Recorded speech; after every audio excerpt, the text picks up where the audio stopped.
My name is Sarah Mitchell, and for the past 7 years, I've listened to my family describe me as financially incompetent while I quietly built a $180 million investment portfolio. That Saturday afternoon at my brother David's housewarming party, surrounded by granite countertops and floor-to-ceiling windows overlooking the city, I finally let them discover exactly how illiterate I really was. But I'm getting ahead of myself.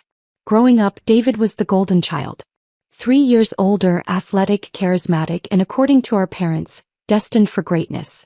I was the quiet one, the bookish daughter who preferred reading financial statements to socializing. At family dinners, Dad would beam at David's stories about his college entrepreneurship ventures while barely glancing up when I mentioned my economics degree. "That's nice, honey," Mom would say absently when I tried to discuss investment strategies. "But when are you going to find a real career? Something stable?" When I was 23, my maternal grandmother passed away. She'd been a silent investor in several successful ventures throughout her life, and she left me something unexpected: a trust fund worth $2.8 million. The terms were specific.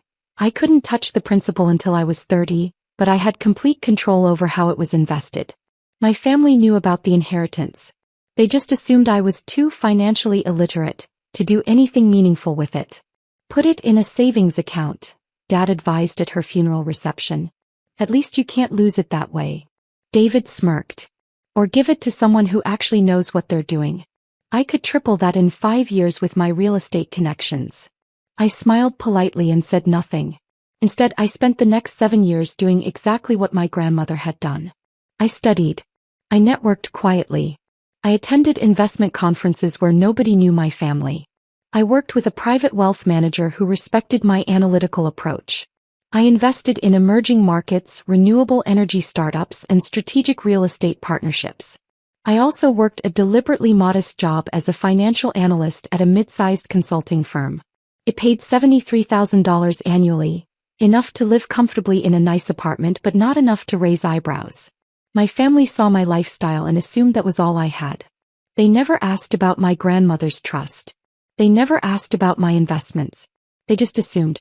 By the time I turned 30, my $2.8 million had grown to $47 million. By 32, it was $89 million.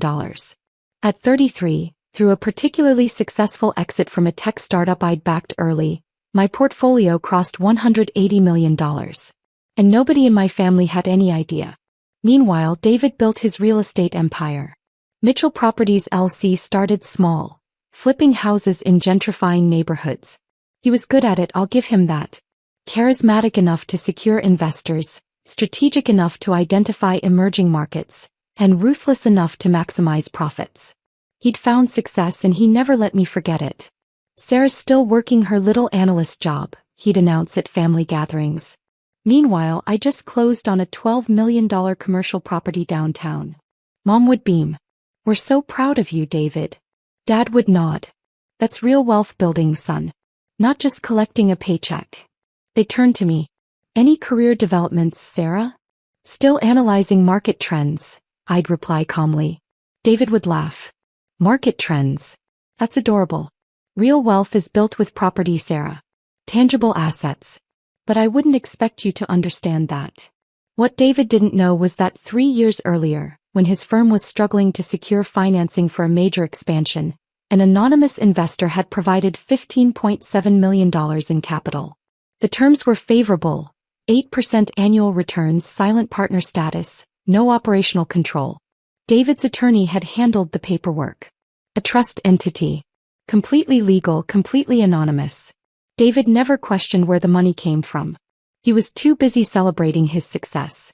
I'd structured it carefully with my wealth management team.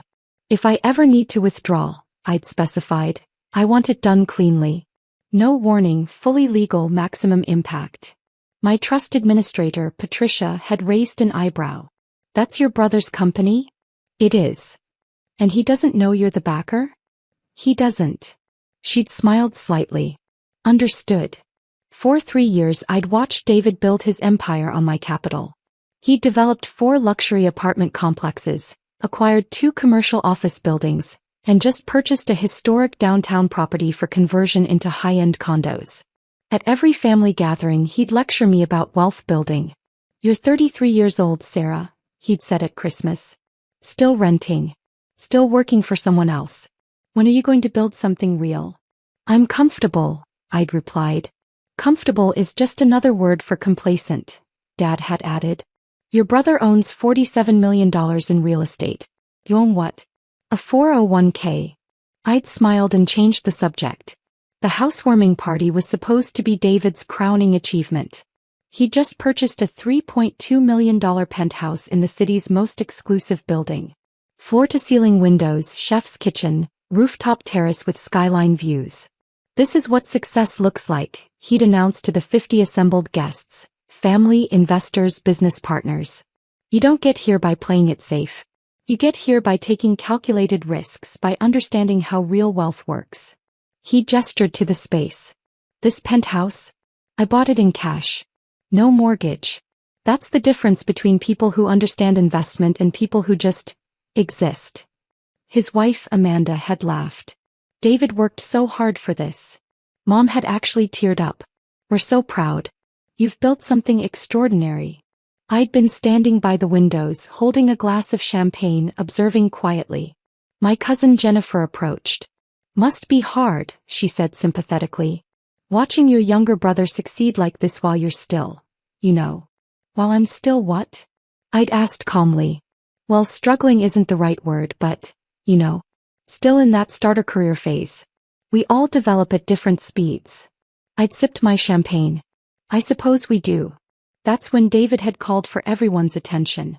He stood in the center of his living room, Amanda beside him, our parents beaming. "I want to thank everyone for being here," he'd begun.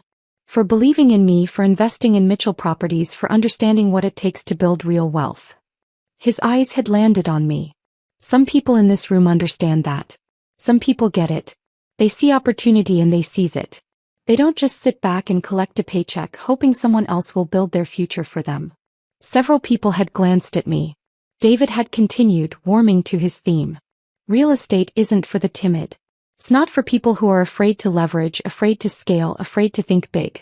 It's for people who understand how money actually works." He'd walked toward me, still addressing the room. "My sister Sarah, for example. Sweet girl. Works in finance, ironically. But she's what I call investment illiterate. Book smarter. But no understanding of how wealth is actually created." The room had gone quiet. I'd stood there, champagne glass in hand, face neutral. "Sarah still rents an apartment," David had announced. "Drives a 7-year-old Honda. Works her 9 to 5. And the tragic thing? She inherited almost $3 million 7 years ago. Do you know what she did with it?" He'd paused for effect. "Nothing. Absolutely nothing. Probably sitting in a savings account earning 1% while inflation eats it alive. That's investment illiteracy." Amanda had touched his arm. "David." But he'd been on a roll. Said, "Really? Some people are just born without that instinct. That understanding of how to make money work for you. Sarah's one of those people. Content with mediocrity, terrified of risk, totally clueless about wealth." He'd looked directly at me. "No offense, sis. But it's true. You're investment illiterate. You've had every opportunity, every advantage, and you've done nothing with it." Dad had nodded slowly. "It's a valid point. Sarah could have done so much more." Mom had looked at me with what I can only describe as pity. "Maybe it's not too late, honey. Maybe David could give you some advice." Jennifer had whispered, "This is painful to watch." The entire room, 50 people, had been staring at me. Some sympathetic, some uncomfortable, some clearly agreeing with David's assessment. I'd taken a slow sip of champagne. Let the silence stretch. Then I'd smiled. "Interesting theory." David had frowned. "Theory? Sarah, it's reality. I'm not trying to be cruel, I'm being honest. You need to hear this." I pulled out my phone. "You're absolutely right, David. I should be more strategic about my investments." "Exactly." He'd looked vindicated. Finally, some self-awareness. "Which is why," I'd continued calmly, "I'm going to make some portfolio adjustments right now." I'd opened my email app. 50 pairs of eyes watching me. Typed quickly. "Patricia. Execute withdrawal protocol for Mitchell Properties LLC. All capital, all accounts, immediate liquidation per contract terms." said. There, I'd said pleasantly. Portfolio adjustment made. David had laughed. What, did you just move your savings from one bank to another? That's not what I meant. His phone had started ringing. He'd glanced at it, frowned.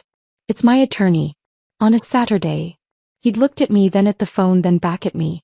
You should probably answer that, I'd suggested. He'd accepted the call, stepping toward the windows. Greg? What's? His face had changed.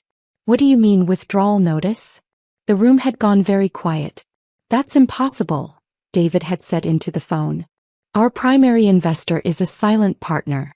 The terms are locked for 5 years. He'd gone pale. 30-day exit clause? What are you? He turned to look at me. Who is the investor? What do you mean you can't tell me? I'd sipped my champagne. Greg, we have $23 million in active projects, David had said, voice rising. If that capital is withdrawn, he'd listened. Monday morning? But that's, how much? His hand had trembled. $15.7 million? That's everything. That's the entire expansion capital. Amanda had gripped his arm. David, what's happening? He'd ended the call. Stared at his phone. Looked at me. Sarah. Did you just? I'd smiled pleasantly. I told you. Portfolio adjustment. You. His voice had cracked. You're the anonymous investor? You've been, for 3 years. The room had erupted in whispers. Dad had stepped forward. Sarah, what is he talking about? I'd set down my champagne glass. David needed $15.7 million 3 years ago. His firm was over-leveraged. Banks wouldn't extend additional credit. He was about to lose a major acquisition opportunity. So I provided the capital through a trust entity. Mom's mouth had opened. You had $15.7 million? I had considerably more than that, Mom. But that's what his firm needed, so that's what I provided. 8% annual returns, fully legal, silent partnership.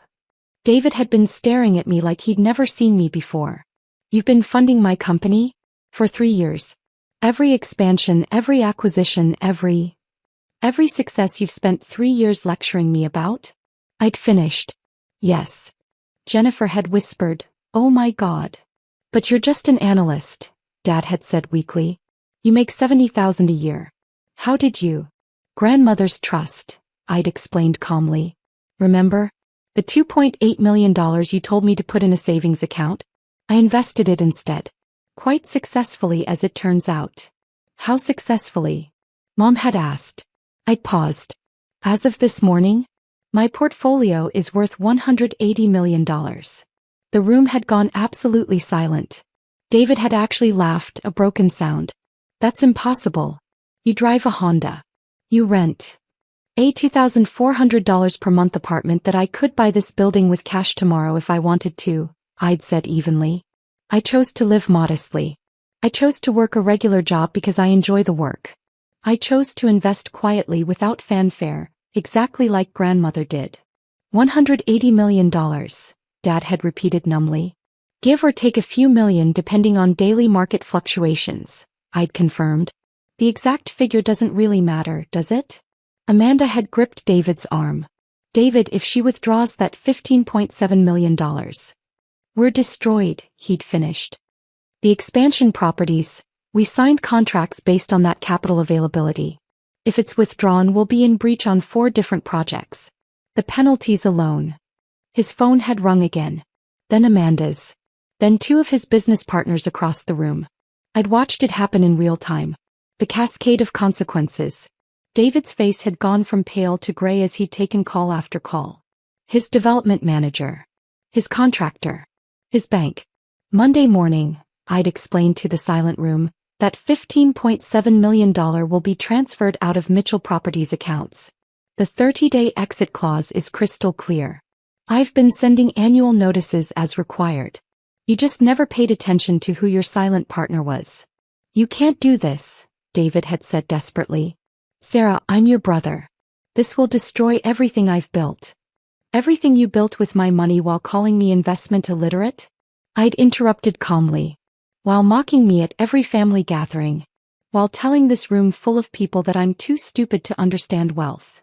I didn't mean, You meant every word, I'd said. For 7 years, David. 7 years of condescension. 7 years of lectures. 7 years of you parading your success, my capital, while describing me as a failure. Mom had stepped forward. Sarah, honey, we didn't know. You didn't ask, I'd cut her off. Not once in 7 years did any of you ask how I was doing financially. You assumed. You saw a modest lifestyle and assumed it meant failure. You saw humility and assumed it meant incompetence. Dad had looked stricken. We're your family. And yet you celebrated publicly humiliating me, I'd finished. David didn't pull me aside for a private conversation. He announced my supposed failures to 50 people. At his housewarming party. Funded by my investment. David's phone had rung again. He'd silenced it. 3 years, I'd continued. I've collected 8% annual returns on that $15.7 million. That's $3.768 million in total returns.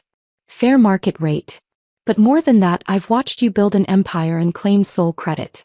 I did this was actually, we did this. Except you never acknowledged the we.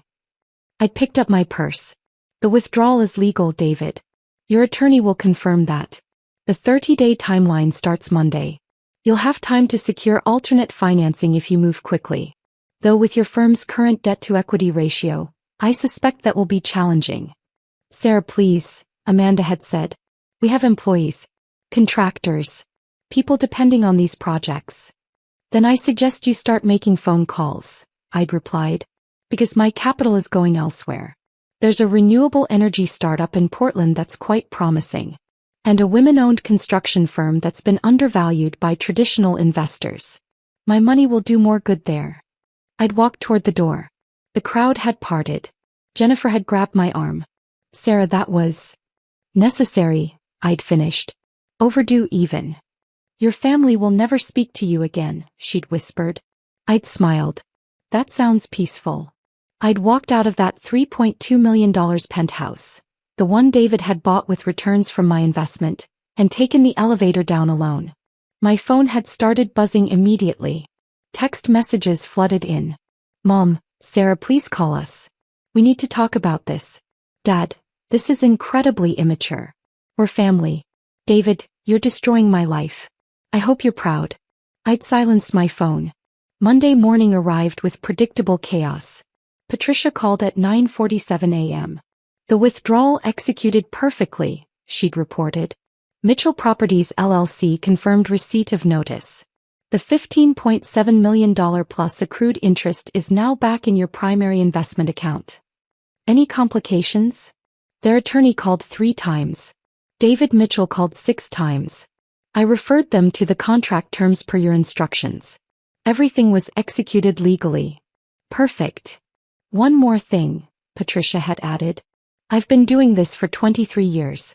I've never seen someone structure a revenge exit quite that cleanly. I'd smiled. My grandmother taught me well. The financial consequences for Mitchell Properties were swift and devastating. By Wednesday, the news broke in the local business journal. Mitchell Properties faces liquidity crisis as major investor withdraws. The article had been clinical. David Mitchell's rapidly expanding real estate firm faces significant challenges following the withdrawal of $15.7 million in capital from an anonymous investor. The firm has active contracts on 4 major development projects, all requiring immediate capital infusion. Industry experts suggest Mitchell Properties may need to sell assets or seek emergency financing at unfavorable terms. My mother had called 17 times that week. I'd answered on the 18th.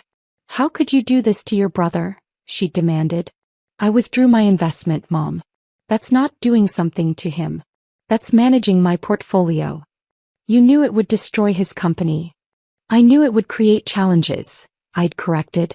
Whether those challenges destroy him depends entirely on how he manages them. That's the nature of real estate investment. Risk and reward. David has lectured me about that for years. Surely he understands. We're family, Sarah. Then maybe you should have treated me like family instead of a failure. She'd hung up. Dad had tried a different approach. Email, formal, attempting authority. Sarah, your actions have serious consequences beyond just David. Your mother is distraught. Family relationships are being damaged. I'm asking you, father to daughter, to reconsider. I'd replied, Dad, I reconsidered for 7 years. Every time David mocked me, I reconsidered. Every time you agreed with him, I reconsidered. Every time Mom pitied my modest life, I reconsidered. I've done nothing but reconsider. The answer remains no. David's calls had evolved from angry to desperate to pleading. I hadn't answered any of them. 2 weeks after the housewarming party, Jennifer met me for coffee. The family is imploding, she'd reported. David's scrambling for emergency financing. Your parents aren't speaking to you. Everyone's taking sides. Which side are you on? I'd asked. She'd smiled. The side that respects someone who doesn't take shit from people who underestimate her. Good answer. For what it's worth, Jennifer had continued, I've been watching you for years. I knew you weren't struggling. The way you analyzed markets, talked about trends, you knew too much to be as clueless as they claimed. I just didn't realize how much you'd accomplished. Most people don't look past the surface, I'd said. Their loss. She'd paused. David's going to lose at least 2 of those projects. Maybe 3. His firm might survive, but it'll be smaller. Humbler. Perhaps that's not the worst outcome. Your family thinks you're a monster. I'd sipped my lot. My family spent 7 years treating me like I was incompetent. Now they've discovered I'm not, and they're angry that I'm not solving David's problems for him. That says everything about them and nothing about me. 3 weeks after the withdrawal, Patricia called with an update. Mitchell Properties has secured partial financing from a consortium of regional investors, she'd reported. Enough to complete 2 of the 4 projects. They've had to sell 1 property at a loss and put another on hold indefinitely. David's firm will survive? In a reduced capacity. His expansion plans are dead. He'll be rebuilding credibility for years. But yes, the company will survive. Good. She paused. You wanted him to survive? I wanted him to understand, I'd corrected. There's a difference between destruction and education. 6 months later, I attended my grandmother's birthday memorial. She would have been 92. The family gathered at the cemetery. Awkward, silent, divided. David approached me first. He looked exhausted. Older. I lost everything, he'd said quietly. The expansion. The momentum. 3 years of growth gone. You lost access to my capital, I'd corrected. That's not everything. That's just what you built with my money. I built that company. We built that company, I'd interrupted. You provided the expertise. I provided $15.7 million. Both mattered. But only one of us acknowledged that partnership. He'd been quiet for a long moment. I was awful to you. Yes. For years. Yes. I'm sorry. I'd studied him. Looked for sincerity. Found something that might have been genuine regret. Apology noted, I'd said. But forgiveness isn't automatic, David. You didn't just dismiss me once. You made it a pattern. A habit. A core part of how you defined yourself, as the successful sibling with me as the failure for contrast. I know. Do you? Because you're not apologizing for mocking me. You're apologizing because the consequences hurt you. There's a difference. He'd looked away. You're right. I usually am, I'd said. That's what investment literacy looks like. My mother had approached next. She'd been crying. We failed you, she'd said simply. As parents, we saw what we expected to see instead of asking who you actually were. Yes, I'd agreed. You did. Can you forgive us? I'd considered. Eventually. Maybe. But Mom, you raised me to be humble. To work hard. To build quietly. And then you punished me for embodying exactly those values. You celebrated David's showmanship while dismissing my substance. That's going to take time to forgive. She'd nodded, wiping her eyes. I understand. Today, 2 years after that housewarming party, my life looks remarkably similar on the surface. Same job. Same apartment. Same 7-year-old Honda. Though I could replace it with a Ferrari without checking my account balance. My portfolio has grown to $247 million. I've invested in 16 companies run by overlooked founders. Women, minorities, people who remind me of my grandmother. People who build quietly while others take credit loudly. David's firm survived, but barely. Mitchell Properties now focuses on smaller projects. Modest growth. He's rebuilt some credibility, but the expansion dreams are gone. He works longer hours for smaller returns. He emails occasionally. Updates on his life. Never asking for anything, never offering advice. He's communicating. Like he's trying to rebuild something he destroyed. I respond politely. Briefly. We're not close. We may never be again. But I'm not angry anymore. My parents have learned to ask questions. About my work. My investments. My plans. They're careful now, almost hesitant, like they're afraid of making assumptions. How are you doing? Mom asked last Thanksgiving. Well, I'd replied. I'm considering a significant investment in a sustainable housing development. That sounds wonderful, she'd said. And for the first time in my memory she'd asked, tell me about it? So I had. And she'd listened. Really listened. Progress is slow. Trust is rebuilt in inches, not miles. But I'm no longer the invisible daughter. The investment illiterate failure. The cautionary tale. I'm Sarah Mitchell. I manage a $247 million portfolio. I've generated returns that would make my grandmother proud. And I did it while my family mocked my competence. That housewarming party, standing in my brother's penthouse while he humiliated me in front of 50 people, I made a choice. Not to destroy him. Not to seek revenge. But to stop funding the narrative that I was less than I am. I withdrew my capital. I took back my power. I let the consequences teach the lessons I'd spent 7 years trying to explain with words. And in doing so, I discovered something my grandmother understood instinctively. Real wealth isn't just about money. It's about knowing your value and refusing to accept less than you deserve. Even from family. Especially from family. The money was always there. I just stopped letting them spend it while calling me poor.